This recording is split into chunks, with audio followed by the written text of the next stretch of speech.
Hello and welcome to this drink review of a drink called Latitude 65 Hajk Hallon, which means raspberry in Swedish. So I'm on the balcony getting some sunshine. Don't really want sunshine on my face, but I'm getting some on my legs. So this is how it looks. It has a nice little pinkish red hint to it.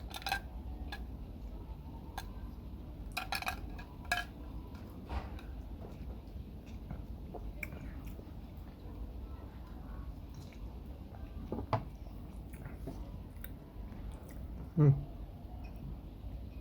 wonder if I've had this before. It's pretty good. Yeah.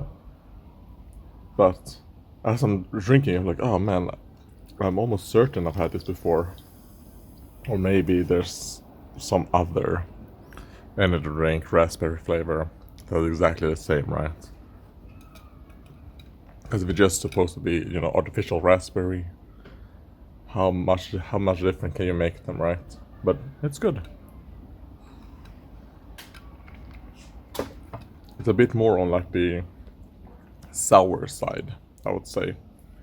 But I mean, I like raspberries, both sour and sweet. And yeah, I think actually it feels quite refreshing. Maybe it's because I have three big ice cubes in there. But yeah, it's good. Yeah, it's quite comfy just laying here, being able to see, actually a lot of bumblebees actually with our tomato plants. The tomato plants we have planted, there's actually 5 of those. I thought, I'll put in some pictures, the one that's in the greenhouse, I actually thought that was a Ola Polka, but judging by the leaves, because it looks like the same ones that are in the avlånga horizontal boxes, I don't know what to call that. Those are tiny Tim tomatoes. And that one looks the same as those, so even though it's quite a bit taller than them, could be because of the pot it's in. I kind of quite noticed that the tiny Tim kind of grows to size depending on the pot it is. That's how it grows. Hopefully it tastes good, because if it does, it's probably one I would grow again. We have quite a lot of fruit. None of the fruit are ripe yet. We have a lot of fruit, a lot of flowers. And I actually thought I would have to hand pollinate the one that's in the greenhouse. But the bumblebees are doing it for us. Like every day, there's like 3 different bumblebees that come here, like almost at the same time every day. I'm pretty sure it's the same bumblebees. Maybe they're from the same little hive, because doesn't bumblebees have like hives of like 20 to 30 individuals or something? I have to move. Wait, mamma, skulle jag kunna få en handduk? Så, tack. Skydda kontrollen från solen. Bra på huvudet. Yeah. So, anyways, there we go. Need a towel to protect the steering, because I forgot to do it. So it doesn't get, because it gets direct sunlight on it, and I don't want to risk something getting damaged with that. But yeah, my legs are feeling nice. Getting some natural vitamin D. Just gonna take off my underwear a little bit, so I get a little bit closer, a little bit more skin exposure. There we go. But anyways, the bumblebees. I'm pretty sure it's the same bumblebees. They're going in there, pollinating everything, flying away. And yeah, this year I've seen a fuck ton of bumblebees with these tomatoes. Haven't seen as many like regular bees, honeybees, or as many, because just last year we got a lot of wild bees. Obviously bees, but they're not honeybees. They're just these very strange looking bees. Probably like solitary bees, whatever. Haven't seen as many this year. But it could be because maybe the bumblebees are just dominating right now. Because getting a lot of those. Like I said, Ola Polka. That one hasn't even given us any flowers yet, so we'll see. Because I thought the one in this, that is in the not Sunhouse, I'm gonna call it Sunhouse, because it's not a glass house. It's not made from glass. It's made from plastic and aluminium. And that one is a tiny tin.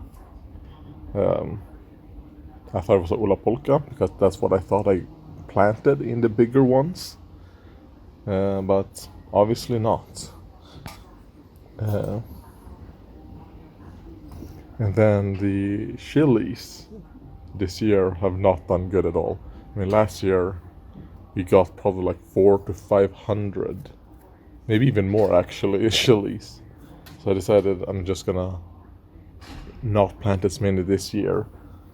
But they have really suffered. They got pest damage early on, and then yeah, they are recovering now. But I don't know if we will get like chilies.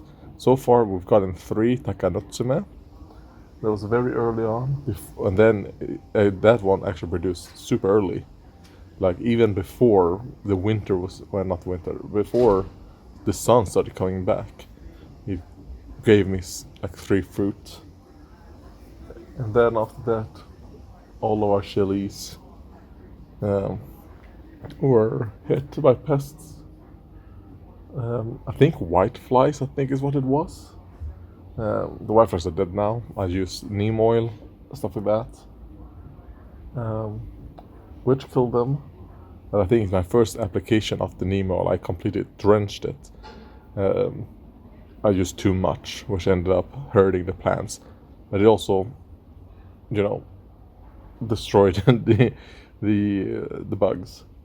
And then the second time I used it, I used as you're supposed to, and yeah, I just needed 2 rounds and they're gone. But yeah, the chilies. And this year I'm only growing 3 different chilies. I'm growing, like I said, Takanotsume, ghost pepper, and chocolate ghost pepper. And all those 3 plants are from previous years. Like their plants are years old. They have overwintered. Like the chocolate ghost pepper is on its 4th year now, I think. The regular ghost pepper is on its 2nd, and Takanotsume is also on its 2nd year. Then I am probably growing chilies and paprikas, but none of them have really grown much.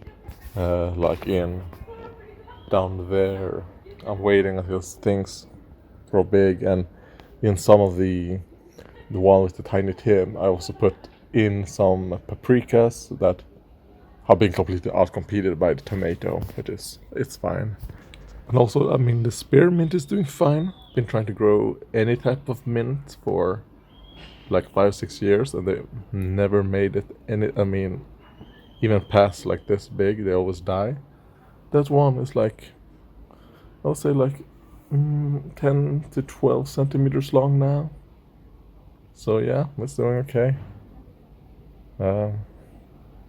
Which is weird because I'm not like the biggest fan of mint flavor. I just want to grow it.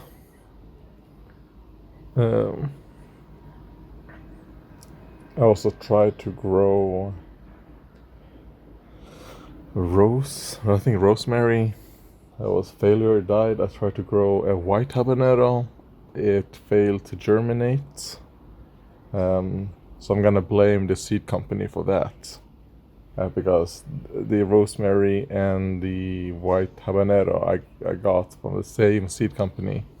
To be fair, the Tiny Tim, the Ola Polka, and the chilies that I've had, I also bought from the same company, right? And which is why I went back there, because I had a good experience with those other seeds. But yeah, I don't know, the white habaneros and the rosemary did not do very well. And that's a very big fly. So yeah, um, I'm also growing like a goat willow, an actual tree here. Because it just grew there by itself somehow. And there's actually like there was a fuck ton of like goat willows just growing in the box of that, so I do not know how their seeds came here. Because it's not from the dirt itself. Because all the other years nothing has happened then. Because I mean there are goat willows and stuff around. So their seeds must have been come here, but it's fine, it's growing there with other like wild plants. So I have like 4 wild plants growing, and like dirt that's kind of like old dirt in a sense. Dirt that's kind of like been spent or whatever that I just put in grow bags along with like dead plants, and I cut the plants off and just put them in those because my plan was to grow just wildflowers in those, and they don't necessarily need the most high quality dirt or the dirt with the most nutrients or whatever, right? And it seemed to be working because I mean our wild plants have just started growing there. Um, so yeah, so it is a success. I haven't put any wild plant seeds; they've just started growing, which is quite amazing. So yeah, I'm gonna go inside now. Thank you for watching.